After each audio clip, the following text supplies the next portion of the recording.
Hello student, तो हम लोग स्टार्ट करते हैं आज का हमारा सेशन पैराबोला का next lecture with the solving this example. Okay, तो यहाँ पे क्या लिखा हुआ है, tangent are drawn to the parabola y square is equal to 4x। एक टेंजेंट बना रहे हैं हम लोग y square is equal to 4x पे at p upper end of latus rectum. देखो मैं कहाँ रीड कर रहा हूँ बता देता हूँ। Tangent are drawn to the y square is equal to 4x at p point upper end of the latus rectum. जो नाभिलंब होता है लेटस रेक्टम का एंड पॉइंट, ऊपर वाला या नीचे वाला कोई सा भी एक ले लो, वहाँ पर एक टेंजेंट बनाई जा रही है। ओके, तो अभी तक हम लोगों को यहाँ पे दो बात पता लगी, उसके अकॉर्डिंग हम लोग डायग्राम बना लेते हैं। तो नेक्स्ट क्वेश्चन रीड करेंगे तो उसको सॉल्व करने में कोई ज़्यादा दिक्कत होगी नहीं। ओके, तो हम इसका डायग्राम बनाएं तो ये मैंने बना लिया है वाई एक्सिस और एक्स एक्सिस। क्लियर। अब यहाँ पे हम लोगों को बना लेना चाहिए जैसा कि दिया हुआ है पैराबोला। ओके, तो एक पैराबोला भी ड्रॉ कर लेते हैं। Y square is equal to कैसा है ये, y square is equal to 4x है ना। यहाँ पे एक काटा हुआ है 4x है, मतलब a की वैल्यू हम लोगों को दिख रही है यहाँ पे कितनी है, क्योंकि हम लोग जानते हैं स्टैंडर्ड पैराबोला होता है y square is equal to 4ax। Okay, और इसके अपर एंड पर हम लोगों को एक टेंजेंट बनानी है। तो अपर एंड पे टेंजेंट बनानी है तो उससे पहले हम लोग एक काम कर लेते हैं, वो ये कि यहाँ पे हम लोग लेटस रेक्टम ड्रॉ कर लेते हैं। लेटस रेक्टम मतलब वही वाली लाइन जो नाभि से जाती हो। ओके, तो मान लेते हैं हम लोग कि इसकी जो नाभि है वो यहाँ पर है, फोकस यहाँ से फोकस से जाने वाली, और एक्सिस के परपेंडिकुलर लाइन को ही क्या बोलते हैं, लेटस रेक्टम बोलते हैं।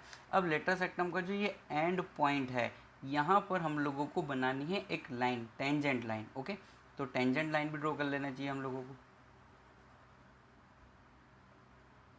हल्की सी टच हो रही है, चलो ये टच थोड़ा सा हम लोग करवा देंगे, तुम्हें पता ही है एक्सपर्ट है हम लोग ऐसा टच करवाने में। ठीक है, तो ये हो गई टेंजेंट और ये हो गया एंड पॉइंट। एंड पॉइंट होता क्या है वैसे, a,2 है, a इजिकल टू 1 है, इसलिए ये पॉइंट हम लिख सकते हैं 1,2। ओके, तो क्यों ना हम इस टेंजेंट की इक्वेशन निकाल लें, बहुत बढ़िया रहेगा। Equation of tangent of parabola y square is equal to 4x at 1,2। तो हमें पता है इक्वेशन कैसे लिखते हैं, t बराबर 0। तो हम लोग कैसे लिखेंगे, y1 मतलब ये 2 है, इज इक्वल टू 4 की जगह क्या लिख देना चाहिए x, और x प्लस x1 मतलब वो कितना है 1। तो हमारी जो इक्वेशन है 2 से 2 अगर कट जाएगा तो ये इक्वेशन आ जाएगी y is equal to x plus 1, या फिर इसको थोड़ा और अच्छे से लिख सकते हैं x माइनस वाई प्लस 1 बराबर 0। तो ये इक्वेशन हो गई है टेंजेंट की, जो हमने किस पॉइंट पर बना दी है, पॉइंट P पर। इसको पॉइंट P नाम दिया हुआ है उसने, अपर एंड। ओके, अब वन बाय हम क्वेश्चन रीड करते हैं। तो पहला क्वेश्चन क्या कह रहा है, find image of the parabola with respect to tangent line at P। Okay, तो देखो इस क्वेश्चन के अंदर हम लोगों को क्या करना है, तो मैं थोड़ा सा हिंट देता हूँ तुम लोगों को। ये जो ग्रीन कलर की लाइन है इसको मिरर मानना है ऐसे, और ये जो रेड कलर का जो पैराबोला है उसकी हम लोगों को मिरर इमेज निकालनी है, दर्पण प्रतिबिंब ऐसा कुछ बोलते हैं शायद। तो अगर मैं इसको फोल्ड कर दूंगा, देखो तुम सिंपली एक बात मान सकते हो कि इसको अगर हम लोग फोल्ड कर देंगे तो हम लोगों को पैराबोला मिल जाएगा। तो सिंपली मैं तो एक काम करता हूँ, देखो ये वाला जो वर्टेक्स है ना, ये जो वर्टेक्स है, ये वर्टेक्स क्या है 0 0, इसकी अगर मान लो इस लाइन के रेस्पेक्ट में हम मिरर इमेज लेते हैं तो वो यहाँ पे कहीं आएगी। देखो यहाँ से अगर मैं इसकी मिरर इमेज लेता हूँ ऐसे ऐसे ऐसे करके, तो यहाँ पे कहीं आएगी, और ये पैराबोला कुछ इस तरीके से बनना चाहिए मेरे ख्याल से। देखो हम लोग इसमें भी थोड़ा रेड कलर यूज़ कर लेते हैं पतला सा, तो ऐसा कुछ डायग्राम बनना चाहिए। थोड़ा सा इसमें इमेजिनेशन की ज़रूरत है। देखो ये red colour right hand side नीचे वाला रियल पैराबोला है और उसकी मिरर ऊपर है। ओके, तो देखो क्या काम करो तुम लोग, वैसे जिन लोगों ने स्ट्रेट लाइन पढ़ा हुआ है वो काम ये कर सकते हैं, क्योंकि स्ट्रेट लाइन के अंदर मैंने तुम लोगों को एक कंसेप्ट पढ़ाया था। वो कंसेप्ट ये था कि एक लाइन के रेस्पेक्ट में किसी दिए हुए कर्व, वक्र या कोई भी ग्राफ हो, उसका हम लोग प्रतिबिंब निकाल सकते हैं। हम लोगों को एक जनरल पॉइंट h, k का क्या निकालना है, बस मिरर इमेज निकालनी है।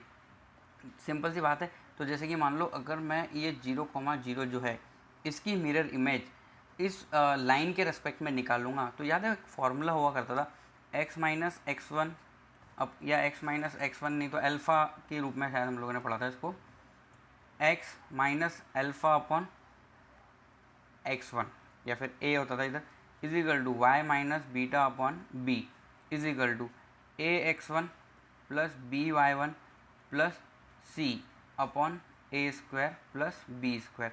और ऐसा कुछ यहाँ पे होता था -2 से मल्टीप्लिकेशन होता था, ऐसा कुछ फॉर्मूला होता था। तो हम 0,0 की इस लाइन की रेस्पेक्ट में अगर मिरर इमेज निकालेंगे तो वो मिरर इमेज आएगा p डैश, हम लोग उसको नाम दे देते हैं, और उस पॉइंट के कोऑर्डिनेट आएंगे 1,2। एक बार ये फॉर्मूला चेक कर लेना, अगर करेक्ट नहीं है तो इसको करेक्ट कर लेना। हम लोग मिरर इमेज निकाल सकते हैं अगर हमें फॉर्मूला पता है तो, और अगर फॉर्मूला नहीं पता है तब भी हम लोग कैलकुलेशन इसकी कर सकते हैं। क्यों? क्योंकि देखो 0,0 तो ये है, मान लो ये पॉइंट मैं p डैश बोल रहा हूँ, जो मैंने 1,2 निकाला, ये पता नहीं था, इसको h, k मान लो। तो p मतलब o और p डैश का स्लोप और लाइन का स्लोप का मल्टीप्लिकेशन क्या होगा -1। और दूसरी बात, इन दोनों का मिड पॉइंट o और p डैश का मिड पॉइंट लाइन पर लाइव करेगा तो h k में 2 रिलेशन आएगा और h k से हम लोग वैल्यू फाइंड कर सकते हैं 1,2 की। ओके, तो देखो इतना सा चेंज है। अगर इस पॉइंट के हम लोगों ने कोऑर्डिनेट चेंज किए और 1,2 आ गए हैं तो इसी तरीके से हम बाकी पॉइंट के भी कोऑर्डिनेट कैलकुलेट कर सकते थे। तो सिंपल सी बात थी, यहाँ पे हम लोगों ने h, k पॉइंट माना और उसके हम लोगों ने लेफ्ट हैंड साइड के अंदर क्या फाइंड कर लिया, उसका मिरर इमेज फाइंड कर ली। अगर हम ऐसा मिरर इमेज फाइंड करते हैं तो हम लोगों को h और k की, जैसे मान लो मैंने 0,0 की 1,2 फाइंड की है, वैसे ही h, k की इस x माइनस वाई प्लस 1 बराबर 0 लाइन के रेस्पेक्ट में अगर तुम लोग मिरर इमेज फाइंड करना चाहते हो तो उससे भी हम लोगों को वैल्यू जो है वो मिल जाएगी, h की भी वैल्यू मिल जाएगी और k की वैल्यू भी मिल जाएगी। तो h इज इक्वल टू तो आ जाएगा, I think h is equal to आना चाहिए k प्लस 1।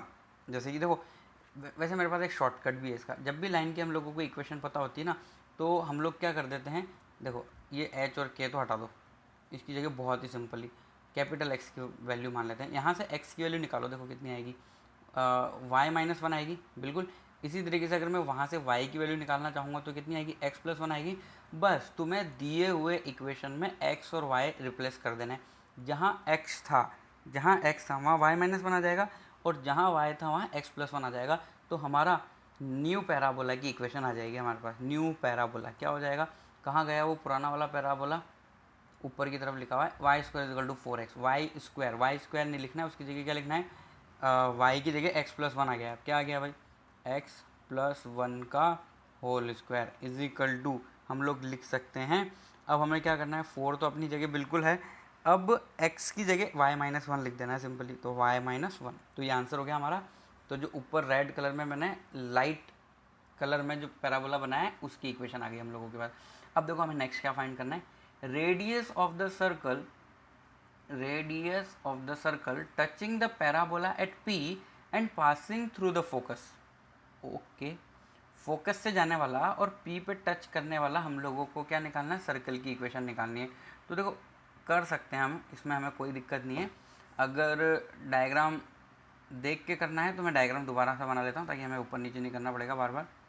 ओके, तो यहाँ पे कहीं कुछ टेंजेंट थी, नहीं ये तो कुछ ज़्यादा ही गलत हो गई, ऐसी कोई टेंजेंट थी, यहाँ से जाने वाला है ना, ये P पॉइंट था हमारा 1,2, इस पॉइंट से जाने वाला और कहाँ से भी, फोकस से भी जाने वाला सर्कल की हम लोगों को इक्वेशन निकालनी। तो ऐसा कुछ मान लेते हैं चलो, और मान लेते हैं कि ये फोकस है 1,0, ठीक है।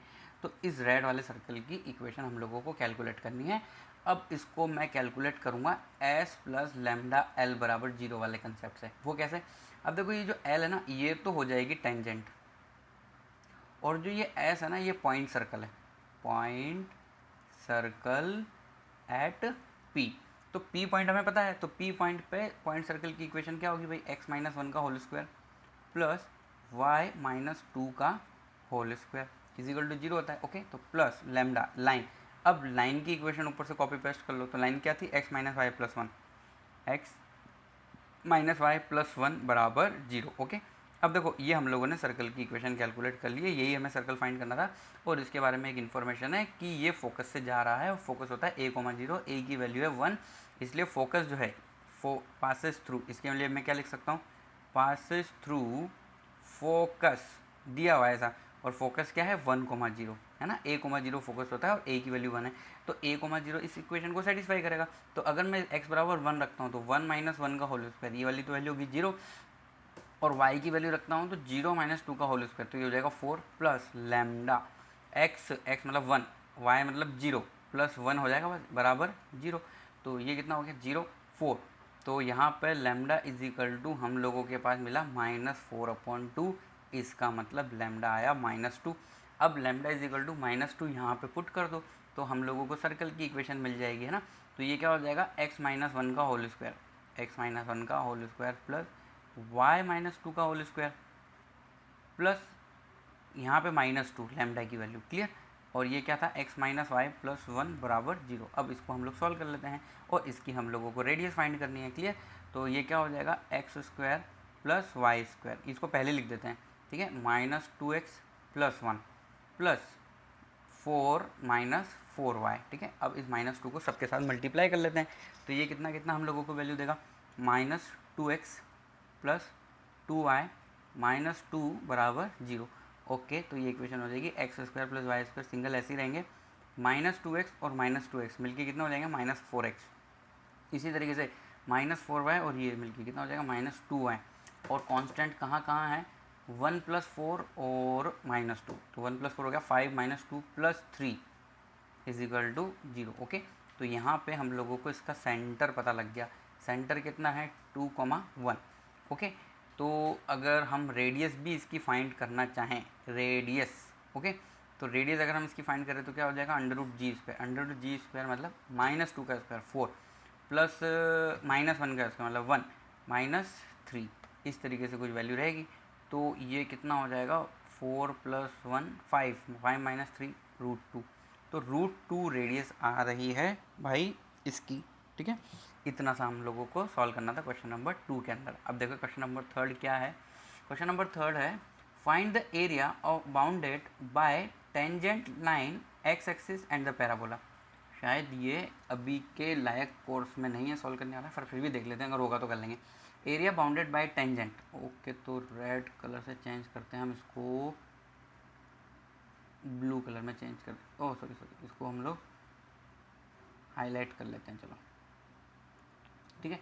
तो क्या करना है हम लोगों को, area bounded by tangent line, मतलब टेंजेंट लाइन तो ये वाली हम लोगों की टेंजेंट लाइन एक्स एक्सिस, ये टेंजेंट और ये पूरी की पूरी x axis and parabola. Okay, तो एक्स एक्सिस ये वाली हम लोगों की एक्स एक्सिस पूरी की पूरी, और ये पूरा का पूरा क्या है लाइन है, टेंजेंट लाइन है, टेंजेंट लाइन एक्स एक्सिस और पैराबोला के बीच में। तो हम लोगों को इस वाले पोर्शन का एरिया फाइंड करना है। देखो ये वाले पोर्शन का, ये पूरा जो मैं ग्रीन कलर से कर रहा हूँ, इस पोर्शन का हमें एरिया फाइंड करना है, क्लियर। अगर चाहो तो हम फाइंड कर सकते हैं, बट इसके अंदर इंटीग्रेशन का यूज़ होगा। देखो एक्स एक्सिस पैराबोला और इसके बीच में, ठीक है। तो यहाँ हम इस पूरे जो हम लोगों ने अभी जो ग्राफ बनाया उसके दो पार्ट में कर सकता हूँ। जैसे ये मान लो इसको मैं बोल देता हूँ A1 और इसको बोल देता हूँ मैं A2। तो A1 का तो एरिया आ जाएगा, क्योंकि ये क्या है ट्राइंगल, ये तुम भी कैलकुलेट कर सकते हो कैसे 1/2 बेस इंटू हाइट। बात बस किसकी है, इस वाले की बात है। तो ये भी कैसे कैलकुलेट होगा, तो इसके लिए हम लोगों को इंटीग्रेशन का यूज़ करना होगा, है ना। वो इंटीग्रेशन अभी हम लोगों ने पढ़ा नहीं है, अगर मैं अभी सॉल्व कर दूंगा तो हो सकता है थोड़ा सा प्रॉब्लम हो जाए और कन्फ्यूज़न हो जाए, ठीक है। तो इस क्वेश्चन को तुम लोग सॉल्व कर सकते हो जब इंटीग्रेशन से एरिया कैलकुलेट करना सीख लोगे। और अगर मान लो किसी ने पढ़ा हुआ है तो थोड़ा सा चलो मैं हिंट देता हूँ इसको सॉल्व करने के लिए। हम क्या करेंगे, हम इंटीग्रेशन करेंगे, ये 0 से, ये पॉइंट क्या है 1,0, 0 से 1,0 हम लोग इंटीग्रेशन करेंगे, 0 से 1 इंटीग्रेशन करके हम लोग लाइन की से y की वैल्यू हमारे पास कितनी आ रही है x + 1, ये हम लोग इतना सा कर लेंगे dx माइनस। अब ये वाला पता है क्या हुआ, लाइन पूरी की पूरी 0 से 1 के बीच में कितना एरिया बना रही है, ये वाला पोर्शन देखो जहाँ मेरा डॉट चल रहा है, ये पूरा का पूरा जो है पोर्शन हम लोगों के पास आ जाएगा। इसमें से हम लोग क्या माइनस कर देंगे, जितना पैराबोला बना रहा है। तो पैराबोला क्या बना रहा होगा, वहाँ से y की वैल्यू हम लोगों को निकालनी होगी, तो वो कितनी हो जाएगी √4x dx। तो ये वाला जो पोर्शन है इसको सॉल्व करने पे जो आएगा वो आएगा A2, और A1 मैंने तुम्हें बता ही दिया वो ट्राइंगल है, और उसका 1/2 बेस इंटू हाइट से हम लोग कर सकते हैं, क्योंकि ये पॉइंट हम कैलकुलेट कर सकते हैं, क्योंकि लाइन का एक्स इंटरसेप्ट हमें यहाँ से फाइंड करना है, जो y बराबर 0 रखने से आ जाएगा -1। तो ये कितना हो जाएगा -1,0, ठीक है। तो ये होगी तो 1, और ऊपर तक हाइट इसकी कितनी है, तो इसके लिए ये वाला पॉइंट भी आ जाएगा हमारे पास, x बराबर 0 रखने से y = 1, 0,1। सिंपली इसका तो आ जाएगा 1/2, और ये इंटीग्रेशन को सॉल्व करेंगे तो 1/2 प्लस जो भी आंसर आएगा उसको दोनों को हम लोग सॉल्व कर लेंगे, तो उससे हम लोगों को पता लग जाएगा कि भाई एरिया कितना है। तो आई थिंक 2/3 इसका कुछ आंसर आएगा, 2/3, ठीक है। तो इंटीग्रेशन का यूज़ होगा इसके अंदर। बाकी अब देखो ये क्वेश्चन ऐसा है, इसके अंदर 11th का कंसेप्ट पैराबोला वाला काम आ रहा है, और 12th का जो पोर्शन है वो एरिया वाला काम में आ रहा है। तो बहुत से बच्चे बोलते हैं कि सर पैराबोला का एग्जाम है, उसमें इलिप्स कैसे आ गया। हाँ, पूरा का पूरा इलिप्स पे क्वेश्चन बेस है तो प्रॉब्लम है, पर पैराबोला और इलिप्स से जुड़ा हुआ क्वेश्चन है तो ऐसा हो सकता है, क्योंकि एग्ज़ाम में एक टॉपिक में से ही क्वेश्चन बन के आ जाए ऐसा ज़रूरी नहीं है, वहाँ पे टॉपिक जो है मिक्स हो जाते हैं और मिक्स हो कर के फिर क्वेश्चन बनते हैं। चलो नेक्स्ट कंसेप्ट पढ़ते हैं हम लोग, कंसेप्ट ऑफ एनवलप। क्या पढ़ेंगे अभी हम लोग, कंसेप्ट ऑफ एनवलप। अब ये कंसेप्ट ऑफ एनवलप क्या होता है भाई, तो कंसेप्ट ऑफ एनवलप को हम लोग डिफाइन कर सकते हैं, curve touching all members of a given family of line is said to be envelope to that family of lines, to that family of lines. तो देखो इसकी डेफिनेशन में लिख देता हूँ सबसे पहले ताकि तुम लोगों को क्लियर होगा। Curve touching all member of given family, all members of a given family of line is said to be envelope, ENVELOPE, envelope to that family of line, तो हो सकता है इस बात को पढ़ के थोड़ा सा अच्छा ना लगे, डेफिनेशन तुम्हें अच्छी ना लगे, तो वापस से फिर भी एक बार ट्राई कर लेता हूँ समझाने का। Curve touching all members of a given family of line, एक फैमिली ऑफ लाइन है और एक फैमिली ऑफ कर्व है, दो फैमिली है यहाँ पे, family of line and family of curve, said to be envelope to that family of line. अगर एक स्ट्रेट लाइन की इक्वेशन हम लिख रहे हैं, वो किसी फैमिली ऑफ कर्व के लिए हमेशा टेंजेंट का काम कर रही है, हमेशा क्या कर रही है, टेंजेंट का काम कर रही है, तो हम उसको बोलेंगे कि भाई वो कंसेप्ट ऑफ एनवलप से जुड़ा हुआ कुछ है। तो देखो इससे रिलेटेड क्वेश्चन लिखता हूँ मैं, तो उससे थोड़ा सा क्लियर हो जाएगा।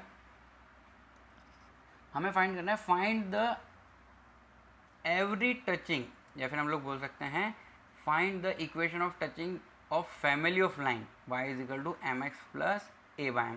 याद है y = mx + c के अंदर अगर मैं ऐसा बोल रहा हूँ, ध्यान से सुनना, y = mx + a/m, हम लोग क्या फाइंड कर रहे हैं, find the envelope, find the, चलो क्वेश्चन लिख देते हैं, find the envelope touching the family of line y = mx + a/m। अब देखो इस इक्वेशन को हम लोगों को लिख देना है फैमिली ऑफ लाइन। ये फैमिली ऑफ लाइन क्या दिया हुआ है हम लोगों को, y बराबर, यहाँ से हम लोग सॉल्यूशन स्टार्ट कर रहे हैं, y = ऐसा हमें दिया है mx + a/m। अब अगर मैं m को ऊपर मल्टीप्लाई करके थोड़ा सा इस इक्वेशन को सही करके लिखता हूँ, तो इसको मैं ऐसा लिख सकता हूँ, m² x - ym + a = 0, ठीक है। अब इस इक्वेशन को ध्यान से देखो, ये हमें दी हुई थी, दी हुई इक्वेशन से ही हमने ये बनाई है, ये दी हुई थी, हमने वही इक्वेशन लिखी है, बस m में क्वाड्रेटिक की इक्वेशन बना दी। अब देखो क्वेश्चन दोबारा पढ़ो, find the envelope, family of envelope या फैमिली ऑफ कर्व भी लिखा हो सकता है, touching the family of line, मतलब हमें इस लाइन को टच करते हुए सभी के सभी कर्व जो एक जैसी विशेषता रखते हैं या एक जैसा शेप रखते हैं, उनको हम लोगों को कैलकुलेट करना है। तो कुछ भी नहीं है, बस यहाँ से d = 0 कर देना है हम लोगों को। d = 0 मतलब विवेचक बोलते हैं ना इसको, b² - 4ac विवेचक, ठीक है, उसको 0 कर देना। तो अगर विवेचक 0 करोगे तुम लोग तो उससे इक्वेशन आ जाएगी, है ना, family of line touching the curve, family of line touches the curve imply समझते हो ना, पी एंड क्यू, तो इससे हम लोग क्या कर देंगे, डी बराबर जीरो। तो डी बराबर अगर जीरो इसका करोगे तुम, तो यहाँ ए की वैल्यू एम स्क्वायर है, बी की वैल्यू माइनस एम है, और सी की वैल्यू कितनी है, ए। तो बी स्क्वायर मतलब हो जाएगा माइनस वाई का whole square, B square minus 4 A की वैल्यू कितनी हो जाएगी, एक्स, और सी की वैल्यू कितनी हो जाएगी, ए बराबर जीरो। अब इसको सॉल्व कर लो, ये होगा क्या, Y square is equal to 4ax। अब ऐसा तुम्हें लगेगा कि कुछ रिवर्स हम लोग पढ़ रहे हैं। पहले हम लोगों ने पैराबोला पढ़ा था और पैराबोला की टेंजेंट निकाली थी, तो ये ऐसी इक्वेशन आई थी, याद है। अब हम लोग क्या पढ़ रहे हैं, इक्वेशन से कर्व निकाल रहे हैं। तो हमें एक लाइन दी हुई है, उस लाइन के रेस्पेक्ट में उस लाइन को टच करने वाले सभी फैमिली ऑफ कर्व हम लोगों को कैलकुलेट करना है। तो हम क्या करेंगे, उस फैमिली ऑफ लाइन की इक्वेशन को इस तरीके से लिखेंगे कि वहाँ से हम लोग विवेचक को क्या कर पाएँ, जीरो कर पाएँ। तो जनरल एक फॉर्मूला बना देते हैं हम लोग, नॉट, ठीक है। एनी फैमिली ऑफ लाइन, अगर मान लो कुछ दिया हुआ equation, any family of line, FOL का मतलब फैमिली ऑफ लाइन है, कुछ भी लिखा हुआ है, lambda square P plus lambda Q plus R बराबर जीरो। यहाँ जो लैम्डा है वहाँ एम था, यहाँ लैम्डा में इस लिख रहा हूँ ताकि जनरल रहे, है ना। तो यहाँ लैम्डा भी बता देता हूँ मैं क्या है भाई, वेयर लैम्डा जो है वो क्या है, वेरिएबल है। जैसे ऊपर एम वेरिएबल था, अलग अलग स्लोप की अलग अलग लाइन, ठीक है। उस अलग अलग स्लोप की अलग अलग लाइन मतलब बहुत सारी लाइन, बहुत सारी लाइन मतलब फैमिली ऑफ लाइन। इसी तरीके से हम लोगों ने पैराबोला निकाला, ए की अलग अलग वैल्यू के लेके आएंगे, अलग अलग पैराबोला आएंगे। तो इसलिए यहाँ पे फैमिली ऑफ लाइन की भी बात हो रही है और फैमिली ऑफ कर्व की भी बात हो रही है, बट उन सभी लाइन को सभी कर्व टच करने चाहिए, ऐसी कुछ होना चाहिए। या और इसी तरीके से अगर लैम्डा तो वेरिएबल है और पी क्यू और आर जो है वो एक्स और वाई का कुछ कुछ फंक्शन है, एक्स और वाई का क्या है, फंक्शन है। या फिर क्या हो सकता है, वो कांस्टेंट हो सकता है, जैसे कि ए कुछ भी मतलब वैल्यू दी हुई है, तो देन हम लोग कैलकुलेट कर सकते हैं हमेशा family of line, family of curve, family of curve touches a curve, ये सभी की सभी। या फिर ऐसा बोल देते हैं कि भाई ये जो फैमिली ऑफ लाइन हम लोगों ने लिखी है, ये फैमिली ऑफ लाइन टच करेगी किसी कर्व को, तो उस इक्वेशन को अगर हम लोगों को निकालना हो, इक्वेशन ऑफ कर्व, मैंने क्या बोला, ये फैमिली ऑफ लाइन है, ये किसी फैमिली ऑफ कर्व को टच करे, तो वो फैमिली ऑफ कर्व कैसे निकलेगा, सिंपली डी बराबर जीरो करना है। तो यहाँ से तुम डी बराबर जीरो करोगे तो क्या आएगा, ये क्वाड्रेटिक किस में है, लैम्डा में, तो ये हो जाएगा क्यू का whole square is equal to 4pr, is equal to क्या हो जाएगा, 4pr। तो अगर ऊपर वाली इक्वेशन फैमिली ऑफ लाइन को रिप्रेजेंट कर रही है, तो ये जो बॉक्स में मैंने अभी बनाया ये फैमिली ऑफ कर्व को रिप्रेजेंट करेगी। और ये है हमारा क्या नाम से एक कंसेप्ट जिसको हम लोग बोलते थे कंसेप्ट ऑफ एनवलप, ठीक है। ये वैसे तो इससे रिलेटेड क्वेश्चन दिख नहीं रहे काफ़ी टाइम से, बट फिर भी हम लोग इसको कवर कर रहे हैं, क्यों, क्योंकि गलती से भी कभी किसी बच्चे ने किसी बुक के अंदर देख लिया ये टॉपिक, तो फिर उसको लगेगा सर ने ये पढ़ाया नहीं या फिर ये हमें आता नहीं है, तो इसलिए हम लोगों ने इसको कवर कर लिया। याद है तुम्हें सर्कल के अंदर लिमिटिंग पॉइंट था, लिमिटिंग पॉइंट वाला थ्योरी, तो वो भी हम लोगों ने कवर नहीं कर पाए थे हम लोग, तो फिर बाद में मैंने उसको इसलिए एक्सप्लेन किया क्योंकि बहुत से बच्चों को कुछ बुक्स को सॉल्व करने में थोड़ा सा दिक्कत आ रही थी। ओके, चलो अब हम लोग आगे बढ़ते हैं, डायमीटर के बारे में हम लोग पढ़ते हैं, ठीक है। तो डायमीटर मतलब वही व्यास, तो व्यास सर्कल में तो सब लोग जानते हैं, सर्कल के अंदर व्यास क्या होती है, किसको बोलते हैं भाई, सेंटर से जाने वाली कोड को वहाँ क्या बोला जाता था, व्यास बोला जाता था। अब यहाँ क्या डेफिनेशन हो सकती है, यहाँ हम इसको ऐसे डिफाइन कर सकते हैं, locus of mid point of all parallel codes of same slope of parabola is called the diameter. मतलब क्या करना है हम लोगों को, सबसे पहले डेफिनेशन लिख देते हैं फिर मैं एक्सप्लेन करता हूँ। लोकस, चलो इसमें लाइन बना देते हैं हम लोग, locus of mid points, locus of midpoint of all parallel or parallel chord of slope m, of slope m, मतलब एक ही जैसी स्लोप की पैरेलल कोड के मिड पॉइंट की बात हो रही है यहाँ पे, of the parabola of the parabola is called a diameter। तो सिंपल सी बात है, डायमीटर कोई डिफ़िकल्ट सा कंसेप्ट नहीं है। तो हम लोगों को एक पैराबोला बना लेना चाहिए और पैराबोला के लिए एक जैसे स्लोप की बहुत सारी हम लोगों को क्या बना लेनी चाहिए, कोड बना लेनी चाहिए। उन सभी कोड का जो मिड पॉइंट होगा, तो चलो डायग्राम बनाने का ट्राई करते हैं हम लोग इसका। ऐसा कुछ कर लेते हैं, ये लो, ठीक है। इसको थोड़ा सा इधर शिफ्ट कर दिया जाए, चलो चलेगा। अब हम लोग क्या बना लेते हैं, पैराबोला बना लेते हैं। तो फटाफट से ये हम लोगों ने क्या बना दिया भाई, पैराबोला बना दिया। इसका शीर्ष थोड़ा ऊपर चला गया, इसको दोबारा बना जाएगा, ये लो, ठीक है। अब क्या करना है हम लोगों को, लाइन बनानी है। क्या बनानी है, लाइन। और सभी की सभी लाइन जो है वो पैरेलल लाइन होगी, मतलब सेम स्लोप की हम लोगों को क्या बना देनी है, अब लाइन बना देनी है, ठीक है। तो लाइन बनाना स्टार्ट कर देता हूँ मैं। ये देखो, ये एक लाइन, इसी के पैरेलल दूसरी लाइन, इसी के पैरेलल एक और लाइन, ऐसे मतलब बहुत सारी पैरेलल लाइन बना दो।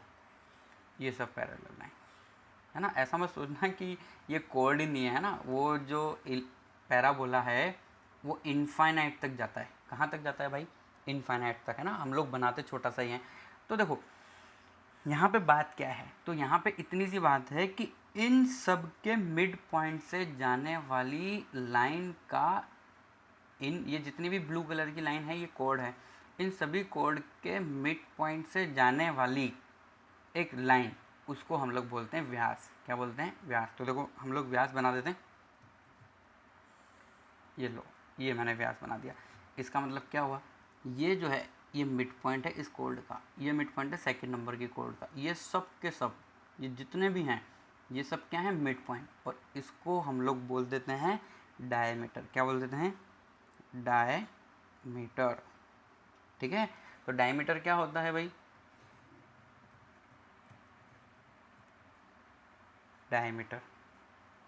तो डायमीटर क्या होता है, हम लोगों को क्या बनाना है, एक पैराबोला बनाना है और पैराबोला पर एम स्लोप की बहुत सारी लाइंस बना देनी है।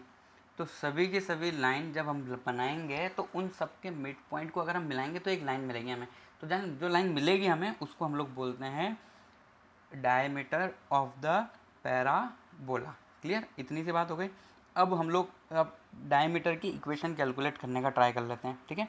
तो किसी न किसी एक इसको पकड़ लेते हैं, जैसे कि मान लो ये कोड है, इसको मैंने पकड़ लिया, है ना। इसके ऊपर वाले जो पॉइंट है उसको मैं नाम दे देता हूँ T1। इसी तरीके से मैं ये वाले पॉइंट को नाम दे देता हूँ B, और B के जो कोऑर्डिनेट है वो लिख देता हूँ मैं T2। मतलब ये वाला जो पैराबोला है ये तो तुम्हें पता ही है क्या है, ये y² = 4ax। तो T1 के बारे में भी इन्फॉर्मेशन लग गई होगी, at² 280, मतलब T1² 281। इसी तरीके से B पॉइंट हो जाएगा। ओके, अब हम क्या कर लेते हैं, ए पर भी टेंजेंट बना लेते हैं और बी पर भी टेंजेंट बना लेते हैं हम लोग। तो ए पर बनाई हुई टेंजेंट, या फिर चलो एक काम करते हैं, ये ए बी का जो मिड पॉइंट है इसको हम लोग मान लेते हैं कोई भी पॉइंट एम। हमें पता है ये मिड पॉइंट है ए बी का। तो अगर ये मिड पॉइंट है और हमें इसी का लोकस निकालना है, तो देखो locus of mid point of all the parallel code. Okay, तो हमें एम पॉइंट का लोकस निकालना है, तो हम लोकस कैलकुलेट करने की बात कर रहे हैं अब हम लोग। तो ये एच बराबर क्या हो जाएगा, ए पॉइंट का x coordinate plus B point का एक्स कोऑर्डिनेट डिवाइड बाय 2। तो हम लोग लिख सकते हैं 2h बराबर, दोनों को अगर ऐड करेंगे तो क्या हो जाएगा, T1², ए कॉमन ले लो, तो T1² प्लस क्या हो जाएगा, T2 का होल स्क्वायर। इसी तरीके से y कोऑर्डिनेट के लिए हम लोग लिखेंगे 2k, नीचे वाला 2 मैं पहले ही 2 के साथ लिख रहा हूँ। ये क्या लिखेंगे हम, 2a T1 plus 2a T2, 2a common ले लिया, T1 plus T2।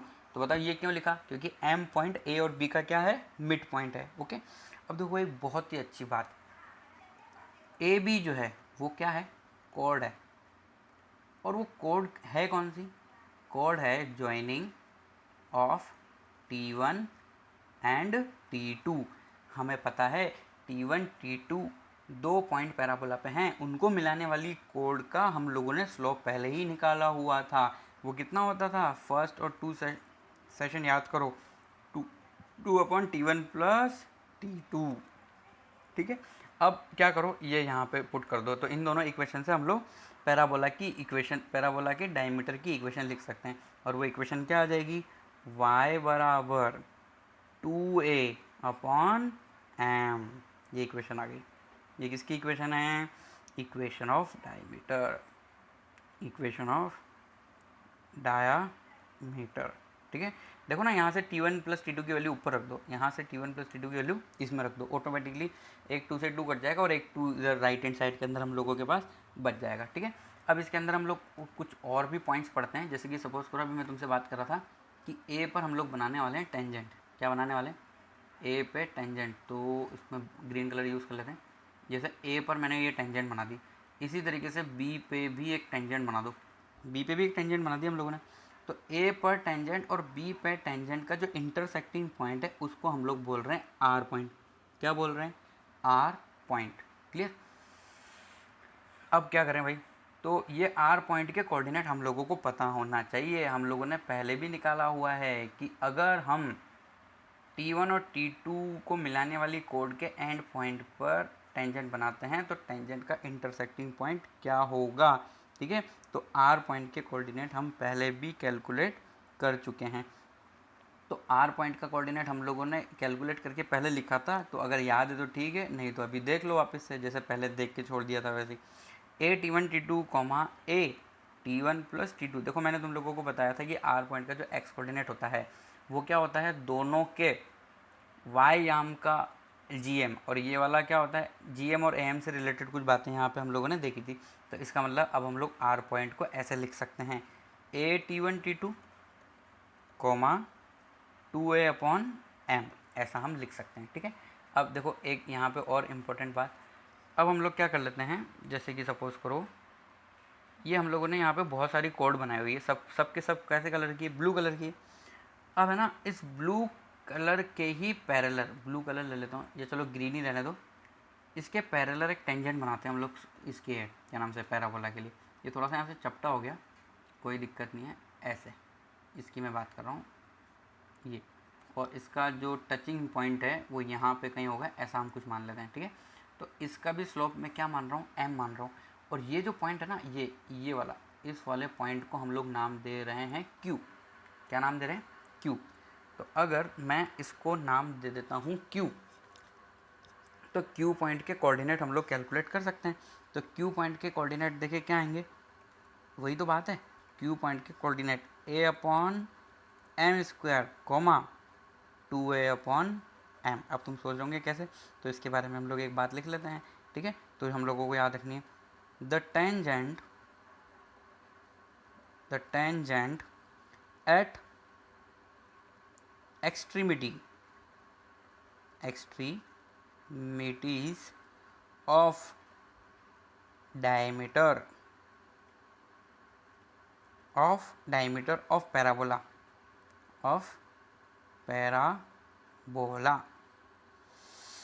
is parallel to the system of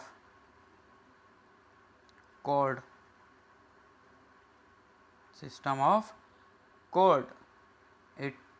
it's bisect. अब देखो ये मैंने जो बताया उससे थोड़ी सी मैंने सीधे बताया था, अब ये उल्टी बात करके हम लोगों ने लिखी। इसका मतलब क्या है, जैसे कि मान लो ये जो ब्लैक कलर की लाइन देख रहे हो जिसको मैंने डायमीटर नाम दिया हुआ है, ये डायमीटर ये थोड़ा सा प्रॉब्लमेटिक हो गया है क्योंकि हम लोगों का पैराबोला बिल्कुल सही नहीं है। तो ये जो ब्लैक कलर की लाइन है ये पैराबोला को कहाँ इंटरसेक्ट करे, यहाँ पे। तो एक्चुअली ये पॉइंट है क्यू पॉइंट, ये क्यू पॉइंट। अगर क्यू पॉइंट पर हम टेंजेंट बनाते हैं तो वो जो ये ब्लू कलर की इतनी सारी कोड बनी हुई है जीवा उन सबके पैरेलल होती है, ऐसी ये बात कह रहा है। देखो द टेंजेंट एट एक्सट्रीमिटी मतलब and point of diameter of parabola, parabola का जो डायमीटर है जो ब्लैक कलर का है वो पैराबोला को कहाँ इंटरसेक्ट कर रहा है, क्यू पॉइंट पर। क्यू पॉइंट पर बनाई हुई टेंजेंट इन सभी ब्लू कलर की कोड के क्या होगी, पैरेलल होगी। ओके, ये बाइसेक्ट वाली बात तो यही है कि डायमीटर उसको क्या कर रही है, सभी को बाइसेक्ट कर रही है, ठीक है। तो यहाँ पे हम लोगों ने ये कंसेप्ट देखा, किसका, कंसेप्ट ऑफ डायमीटर का, ठीक है। तो आज हम लोग इतना सा कंप्लीट करते हैं हमारा लेक्चर। अब मैं थोड़ा सा होमवर्क है तुम लोगों को दे देता हूँ। ये एक लाइन है 3x plus Y is equal to 6, ये intersect the parabola y square is equal to 4ax। Y square is equal to 4ax को एक लाइन जिसकी इक्वेशन है 3x प्लस वाई बराबर 6 इंटरसेक्ट करती है ए और बी पॉइंट पर। हमें पॉइंट फाइंड करना है ए एंड बी, मतलब लाइन और पैराबोला का इंटरसेक्टिंग पॉइंट हम लोगों को फाइंड करना है। उसके अलावा फिर दूसरा क्वेश्चन ये है, pair of tangent are drawn to the parabola y square is equal to -4x। Y square is equal to -4x पर हम लोगों ने पेयर ऑफ टेंजेंट बनाई है, मतलब दो टेंजेंट बनाई है। From every point on the line 3x plus y बराबर 2। देखो ये क्या लिखा है, 3x प्लस वाई बराबर 2 के किसी भी पॉइंट से Y square is equal to -4x पर हम लोगों ने क्या बनानी है, टेंजेंट बनानी है। अब हमें लोगों को ये प्रूव करना है दियर कोड ऑफ कॉन्टैक्ट, मतलब बाहर वाली लाइन से हमने टेंजेंट बनाए दो, तो दो टेंजेंट को जहाँ पैराबोला टच करेगा उन दोनों को मिलाने वाली लाइन को कोड ऑफ कॉन्टैक्ट बोलेंगे। तो code of contact passes through a fix point, also find the fix point. ठीक है, आई थिंक तुम लोगों को ये क्वेश्चन समझ में आ गया होगा कि ये क्या करवाना चाहता है। तो ये दो क्वेश्चन तुम्हें ट्राई करने हैं होमवर्क के अंदर, और नेक्स्ट जो लेक्चर आएगा उसके अंदर इसका सॉल्यूशन के साथ स्टार्ट करेंगे।